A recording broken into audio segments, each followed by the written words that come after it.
Good morning, students. Today we read chapter 1 of class 9th, the French Revolution. तो बेटा आज हम लोग क्लास 9th का chapter 1 the French revolution read करेंगे।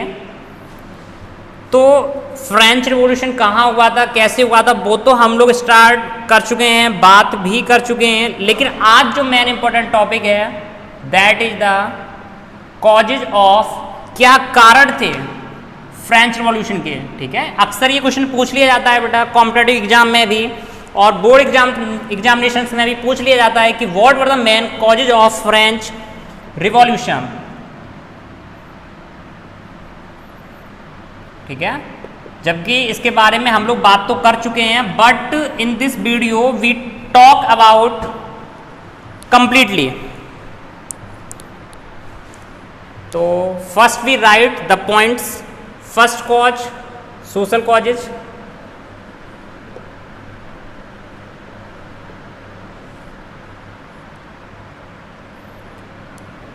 And second one the economic causes, and third one the political causes. Social causes में बात करें तो in the 18th century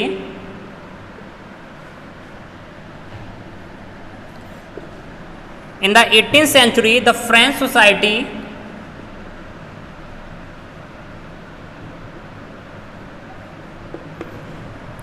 was divided into how many states? बेटा बताइए, how many states the French society was divided?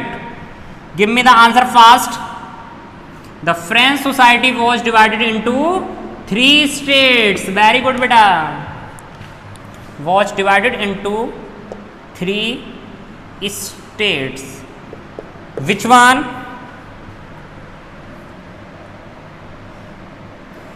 First state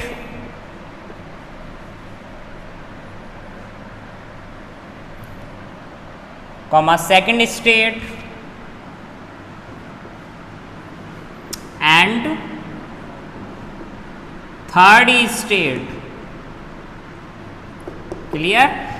ये बेटा मैं आपको बता चुका हूं क्या था इसका सोशल कॉजेज। नहीं आपने वीडियो देखी है तो कोई बात नहीं, वैसे प्लेलिस्ट में मिल जाएगी, but don't worry. Social causes in the 18th century the French society was divided into 3 states. French society थी 18th सेंचुरी में कितने स्टेट्स में डिवाइड हुई? 3 स्टेट्स में। फर्स्ट स्टेट में हमारा नोवेल्टी आता था, सेकेंड स्टेट में क्लर्गी, एंड थर्ड स्टेट्स में बिग बिजनेसमैन हो गए, मर्चेंट्स हो गए, पीजेंट्स हो गए, फार्मर्स हो गए, एक्सेट्रा। और बेटा इसमें क्या था कि the members of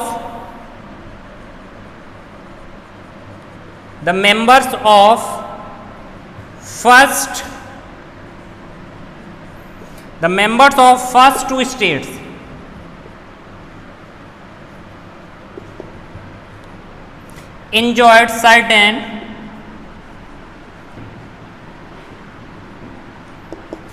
enjoyed certain privileges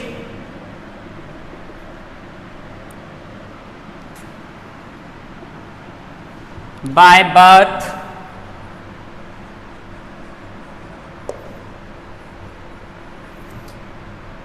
and were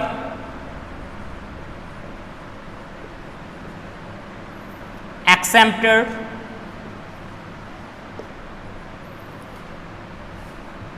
from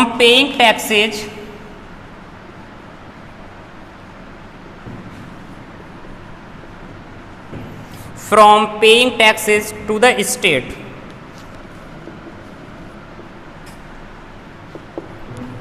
while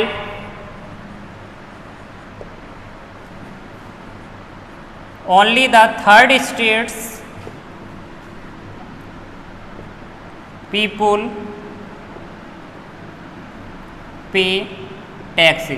समझ लीजिए बेटा फ्रेंच रिवॉल्यूशन के कॉज के 3 मेन रीजन है, 3 मेन कॉज हैं। फर्स्ट कॉज था सोशल कॉज, ठीक है। सेकंड कॉज है हमारा economic causes,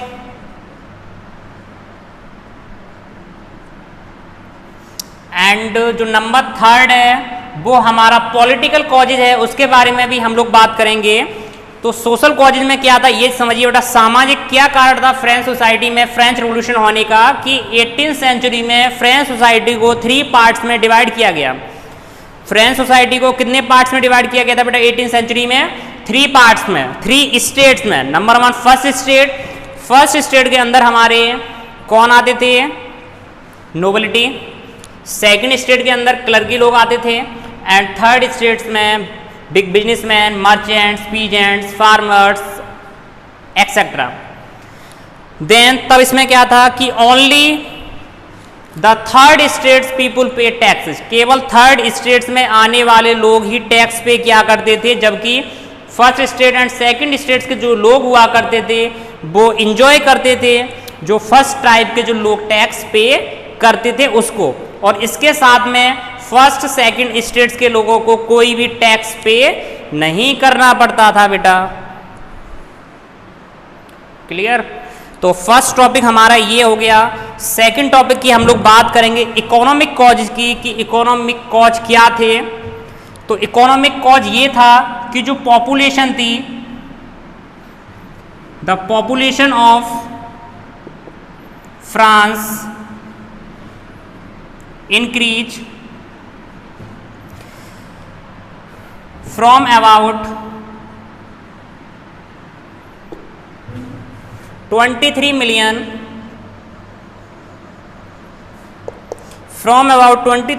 in 1715 to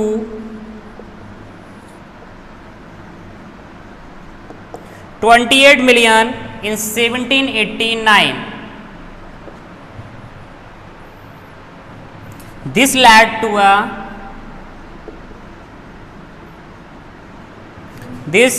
to a rapid increase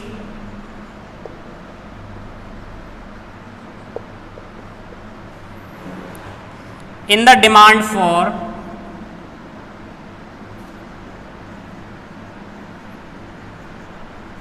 food grains। समझ लीजिए बेटा, फर्स्ट रीजन सभी के समझ में आ गया कि सोशल कॉज क्या था, कि लोगों के मैंने ये आपको पूरा एक्सप्लेन किया हुआ है कि जब आपकी क्लास का एग्जांपल दिया था आपको कि when you are study in your class and in your class there are the 30 students, the teachers took more concentrate on 25 students while the remaining 5 students are not focused by the teacher। मैंने आपको example दिया था कि आपकी class में 30 students हैं, 25 students के ऊपर टीचर ज़्यादा ध्यान देता है, 5 स्टूडेंट्स के ऊपर टीचर कोई भी ध्यान नहीं देता है। या फिर ऐसे बोलें कि ओनली 25 स्टूडेंट्स आपकी क्लास के फ्री पढ़ रहे हैं और ओनली 5 स्टूडेंट्स को आपकी क्लास में फीस पे करनी पड़ती है। तो जो रिमेनिंग 5 स्टूडेंट्स फीस पे कर रहे हैं वो कहीं ना कहीं क्या सोचेंगे कि हमारे साथ कहीं ना कहीं पार्शियलिटी हो रही है। ठीक है, जब वो ऐसा सोचेंगे तो फिर क्या होगा, तो जब उनके मन में ये बात आ जाएगी कि हमारे साथ पार्शियलिटी हो रही है, तो पहले तो वो टीचर से बात करेंगे, टीचर नहीं मानेगा, तो लास्ट में क्या करेंगे, वो रिवॉल्यूशन करेंगे। सीधी सी बात है, या तो स्कूल छोड़ के जाएंगे या फिर हंगामा मचाएंगे। ठीक है, तो वही चीज़ यहाँ भी हुआ फ्रेंच सोसाइटी में। जब फर्स्ट एंड सेकंड स्टेट के लोग कोई भी टैक्स पे नहीं कर रहे हैं तो थर्ड स्टेट्स के लोगों ने सोचा कि केवल हम ही टैक्स क्यों पे करें। ठीक है, या तो ये लोग भी टैक्स पे करें और हम ही टैक्स क्यों पे करें, ओनली वाई। ठीक है, तो इसी रीजन से वहाँ लोगों ने रिवॉल्यूशन किया। ठीक है, कहाँ, फ्रेंच में। सेकंड रीजन था इकोनॉमिक कॉज।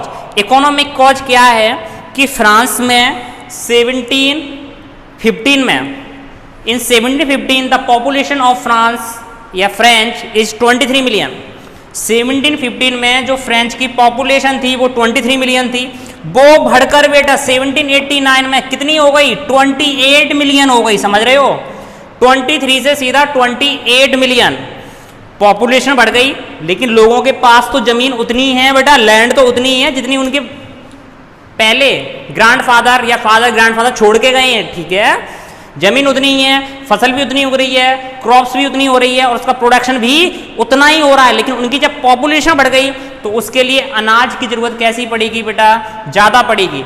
ज़्यादा ग्रेन्स की नीड होगी कि नहीं होगी, बताइए, यस या नो।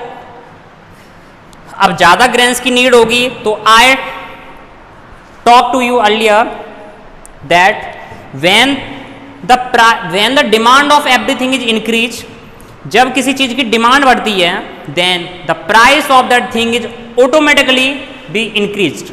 जब किसी चीज की डिमांड बढ़ती है बेटा, तो उसकी फिर क्या होती है, जो प्राइस भी होती है वो ऑटोमेटिकली क्या हो जाती है, बढ़ जाती है. तो यही रीजन था फ्रांस में भी, जब फूड ग्रेन्स की डिमांड बढ़ गई, जब पॉपुलेशन बढ़ गई, तो फूड ग्रेन्स की डिमांड क्या हो जाएगी बेटा, बढ़ जाएगी. तो जैसे ही फूड ग्रेन्स की डिमांड बढ़ गई, तो उसके साथ साथ फूड ग्रेन्स की जो प्राइस थी, जो रुपीज थी, वो भी बढ़ गई. तो फिर उसके लिए क्या किया गया कि the king increased the taxes of the people. तो फिर बेटा राजा ने क्या करा कि लोगों के ऊपर से जो टैक्स लिया जा रहा था उसे और ज्यादा बढ़ा दिया, उसे और ज्यादा क्या कर दिया, बढ़ा दिया. तो अब आप समझ गए होंगे कि इकोनॉमिक रीजन क्या रहा था फ्रेंच में, फ्रेंच रेवोल्यूशन होने के लिए.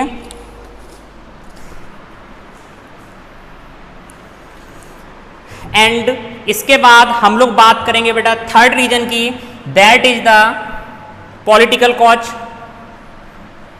आप लोग इसे नोट कर सकते हैं बेटा, यू कैन नोट एवरीथिंग और take screenshot on your mobile phone, that be very useful to your notes making. And third cause क्या था बेटा, पॉलिटिकल कॉज. पॉलिटिकल कॉजेज क्या थे, ये चीज समझिए, that is the main important topic. ठीक है, ये एनसीईआरटी से मैं आपको पढ़ा रहा हूं बेटा, जो कि आगे आपकी जो एग्जामिनेशन होंगे उनमें भी काफी यूजफुल होगा ये कंसेप्ट अगर आपने समझ लिया तो क्या हुआ था कि जो लुई 16 था, Louis 16 became the king of France. Louis 16 became the king of France.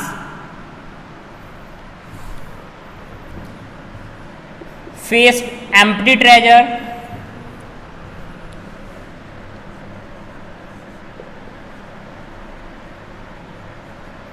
faced empty treasure and growing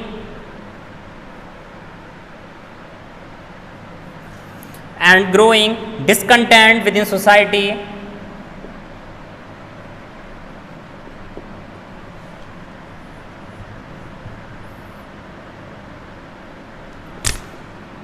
Within society,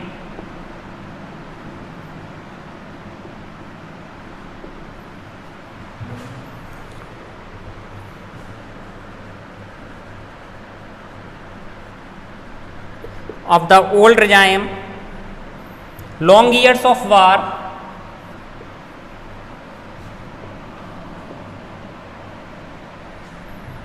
had drained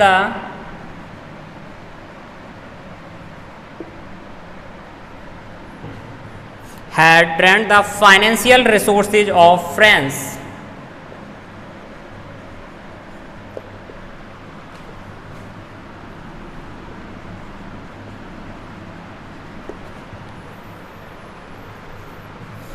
Under Louis 16,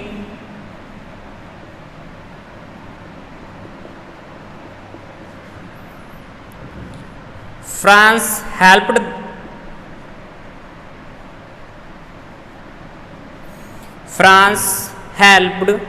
the 13th American colonies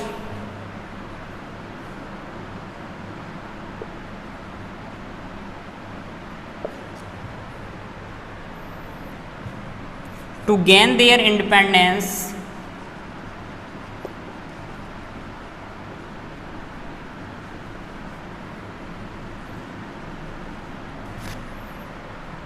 from the common enemy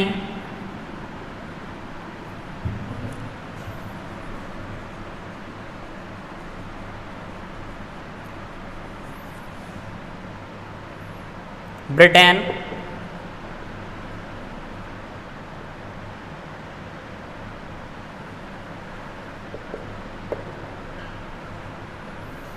The war added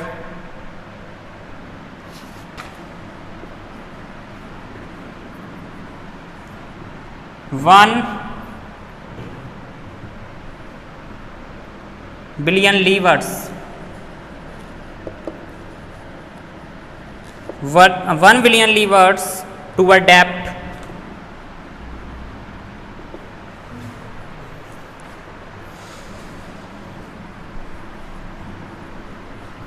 समझ लीजिए बेटा, बड़ा interesting topic है, बड़ा मजा आएगा अभी इस कॉज को आपको सुनने में। 1 billion livres to adept that rise to more than 2 billion levers.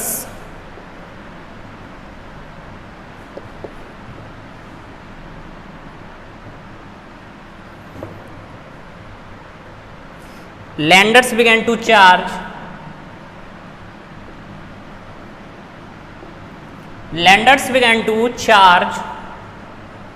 कितना बेटा 10%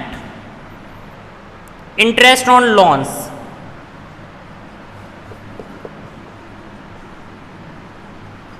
इंटरेस्ट ऑन लोन्स आप समझ लीजिए बेटा, क्या पॉलिटिकल कॉजेज क्या था। This was the third causes of French revolution in France society that when Louis 16 became the king of France, जब लुई 16 फ्रांस का राजा बना। जब कोई व्यक्ति राजा बनता है, जब क्या हो बेटा, कोई व्यक्ति जब राजा बनता है तो उसे क्या मिलता है, सिंहासन पर बैठता है, मुकुट मिलता है, ठीक है, राजगद्दी पर बैठता है तो क्या मिलता है, खजाना मिलता है, ट्रेजर मिलता है, ठीक है, असरफियाँ मिलती हैं। बट फ्रांस में क्या हुआ, बिल्कुल ये सब उल्टा हुआ। जब लुई 16 हमारे किंग बने तो इन्हें क्या मिला, एम्प्टी ट्रेजर। जो इनका खजाना था वो इनको कैसा मिला बेटा, वो इनको खाली मिला। जिससे क्या हुआ, जो पुरानी ये ओल्ड सोसाइटी, जो ओल्ड रजाइम थी, जो पुरानी जो वो चली आ रही थी, उसे काफ़ी ज़्यादा हर्ट हुए, काफ़ी ज़्यादा नाराज हुए। इसके साथ क्या हुआ कि लंबे समय से, और ये एक मेन रीजन और है बेटा, अक्सर ये पूछ लिया जाता है कि what were the main reasons that the Louis 16 found empty treasure when he became the king of France.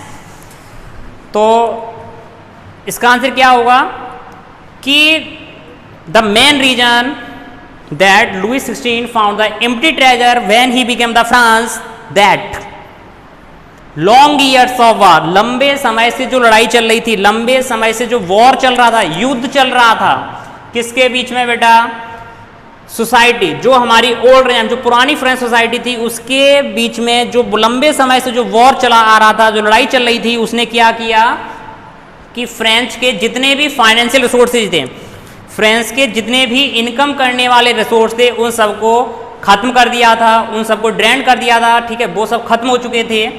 अब क्या हुआ कि जो लुई 16 थे, इन्होंने क्या किया कि फ्रांस ने, जो ये फ्रांस के राजा बने, तो इन्होंने क्या किया कि जो अमेरिकन की जो 13th कॉलोनी थी, 13th कॉलोनी, अमेरिकन कॉलोनी की इन्होंने हेल्प की।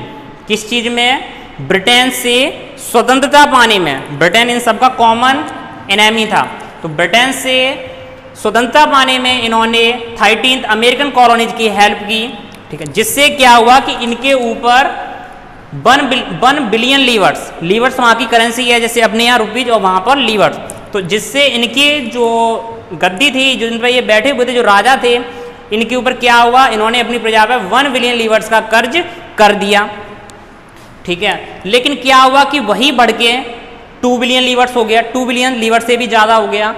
और अब जो वहाँ के जो लैंडर्स थे, जो जमींदार थे, वो क्या करने लगे, अपने लोन का, जिन्होंने ने पैसा दिया था, वो अपने लोन का कितना 10% इंटरेस्ट वसूलने लगे। क्या करने लगे बेटा, समझ रहे हो मेरी बात को कि नहीं समझ रहे हो। जो लैंडर्स थे वो कितना इंटरेस्ट कवर करने लगे, 10%। अब आप समझ सकते हैं कि जब वहाँ उनके पास पैसा है नहीं है, ऊपर से लैंडर्स भी 10% इनके ऊपर से जो अपना चार्ज कर रहे हैं इंटरेस्ट, तो सोचिए कितना बड़ा वहाँ पर खजाना खाली हुआ, प्रॉपर्टी का कितना ज़्यादा वहाँ मनी की कितना अकाल पड़ रहा था। तो इसका मेन रीज़न ये था, जब राजा के ऊपर कर्ज है, राजा के ऊपर जब वो पैसे मांग रहे हैं, तो सीधी सी बात है उसका माइंड भी प्रॉपर वर्क नहीं करेगा, दिमाग में हजारों तरह की टेंशन रहेंगी। तो यही चीज़ वहाँ हुआ, जिसका फ़ायदा लोगों ने क्या किया, फ्रेंच रिवॉल्यूशन किया। ठीक है, तो बेटा these are the 3 causes that I described in your video. ठीक है, this is the part 2 of French revolution. You can see other parts in the playlist of YouTube channel. After that, we describe others topic in next video. That will be the part 3. तो आप ये note कर लीजिए, या आप लोग चाहें तो इसका स्क्रीनशॉट भी ले लें और आप इन्हीं से आप नोट्स बनाइए तो ज़्यादा काफ़ी बेटर होंगे बेटा। ठीक है, इसलिए मैं बोर्ड पर भी राइट कर देता हूँ जिससे आपको नोट्स बनाने में भी कोई प्रॉब्लम ना आए। ठीक है, तो पढ़ते रहिएगा बेटा ऐसे ही।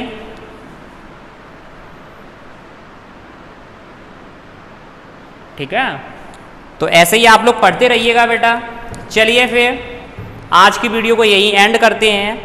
Thank you very much. लेकिन हाँ, उससे पहले अगर आपको कुछ भी प्रॉब्लम्स आए A to Z anything, you will comment on comment box and I will sort out your problems. और चैनल पर नए हैं तो चैनल को सब्सक्राइब कर लीजिए बेटा। ठीक है, तो चलिए फिर मिलते हैं नेक्स्ट वीडियो में।